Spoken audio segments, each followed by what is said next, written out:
Hey folks, Roland Martin here and welcome to my YouTube channel. You know, a lot of different viewers are asking me all the time how I catch my bait because I'm so successful with the big, large golden shiners, which I'm about ready to catch.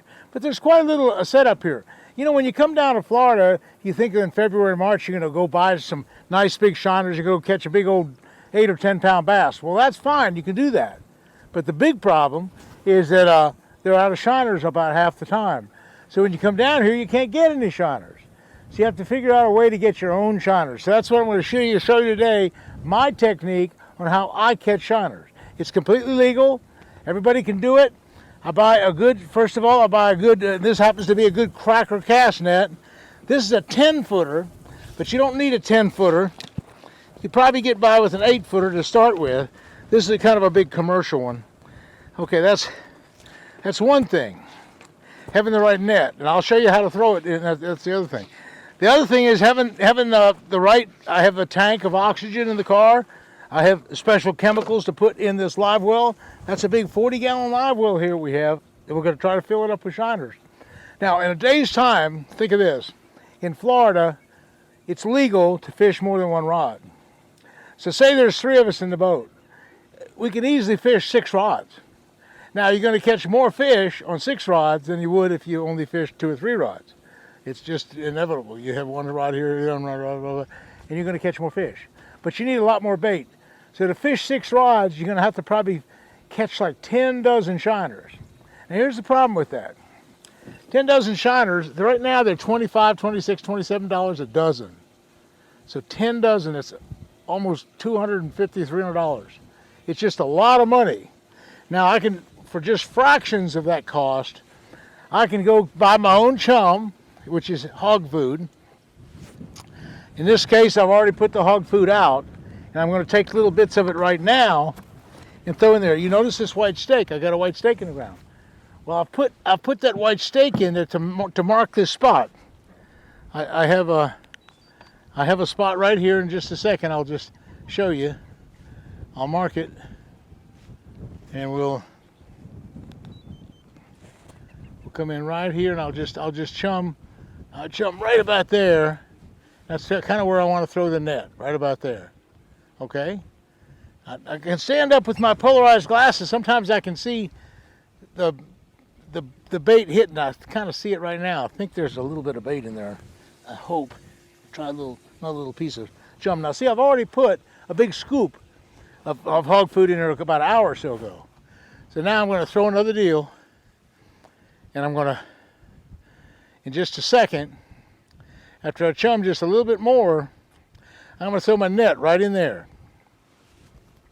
It's a nice little bottom. There's some hydrilla down there on the bottom, and hopefully if I've chummed right and guessed everything right, I'm going to catch some shiners. Now I don't have just one hole. In fact, right now I've chummed up 10 holes because I'm off today. I'm going to get plenty of bait for the next couple days. But let's get ready to throw the net. Okay, on a big net like this, you really need to put it on your shoulder a certain way, and I like to keep my shirt clean, number one, but also this fabric helps hold the net. So what I try to do, I like throwing with this jacket on because it holds the net on my shoulder just right. It's the right material, and everything kind of comes together when I do that. I don't have to do that, but I get my shirt dirty, and it kind of slips off with this shirt. It'll slip off. Okay, I get this thing up like this. I get rid of all the buttons and make sure there's nothing to hang up everything on. Now I'm going to take and do that triple load again. To do the triple load, first you get rid of all this line that's just for deep water stuff. One, two. You get that all bundled up. Okay, and get the. This is so important. This part of the net. See, you got to get the thing. You got to get this rail all the way up and get all those lead lines all the way down. Okay, it looks pretty good. Looks pretty good. Straight. It looks straight. Okay, I'm gonna kind of make sure it's free. I don't see any problems. I don't see anything tied up. I don't see anything tangled. Nothing's tangled. I've got about one revolution going that way. Now what I do is I hold the net about waist high and get another handful of net right here. Okay. Now where the triple load comes in, I guess what you call a triple load, is when you take this, say 1/5 of the netting, not even that, and put it on the same shoulder that you're holding the net. This shoulder. Put it over there like that.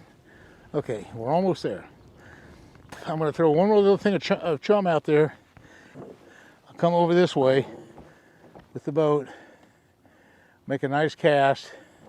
Just come right straight back and come right back out, and that's just perfect. Do you see how I threw that net? It opened up just right. But the problem was, I did catch some grass right there, so I don't know if that's going to mess me up or not. But I'll let it sink to the bottom. Won't do anything. And when you really get them good, you can look down and see them flashing in the net. I see some flashing. I see some flashing. I see a few flashing. Yeah. I see some flashing.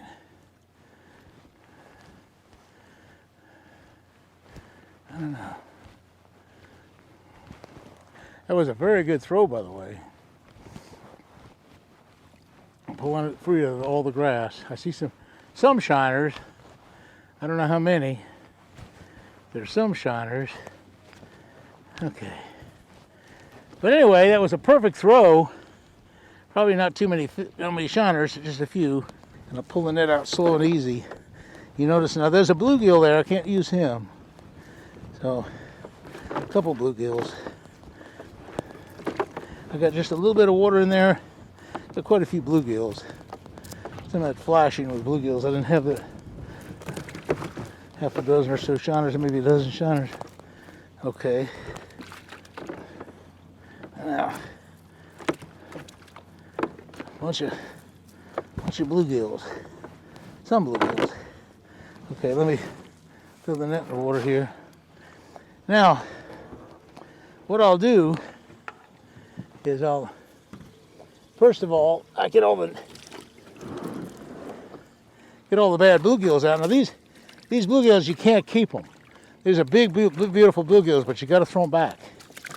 I threw that one back. I'm throwing this one back. Okay. Throwing this one back.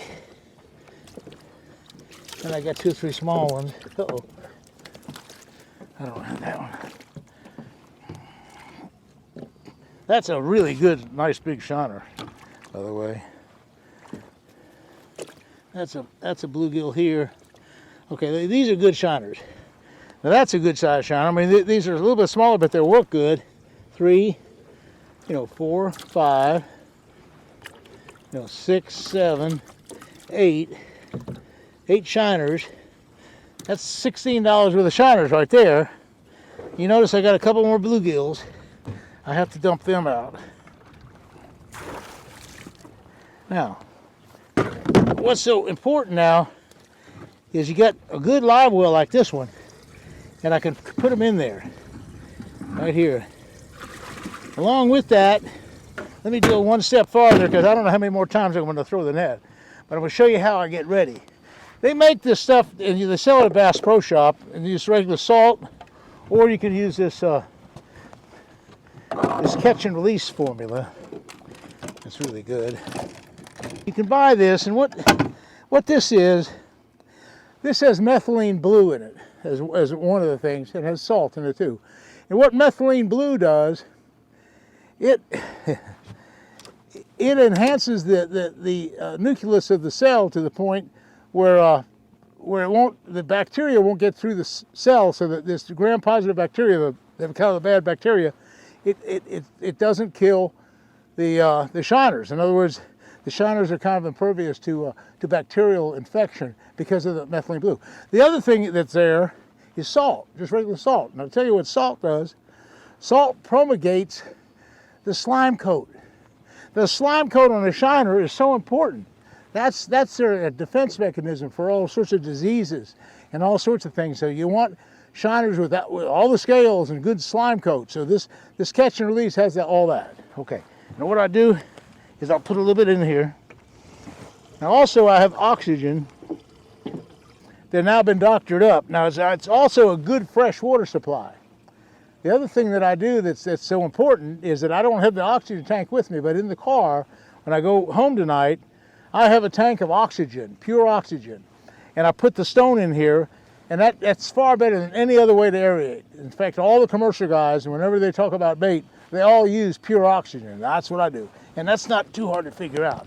But this time of year, in February, March, and even April, you're going to have a shiner problem. Unless you figure out how to get your own shiners, you're going to have a problem with the big bass. But anyway, it's great having you on this YouTube channel.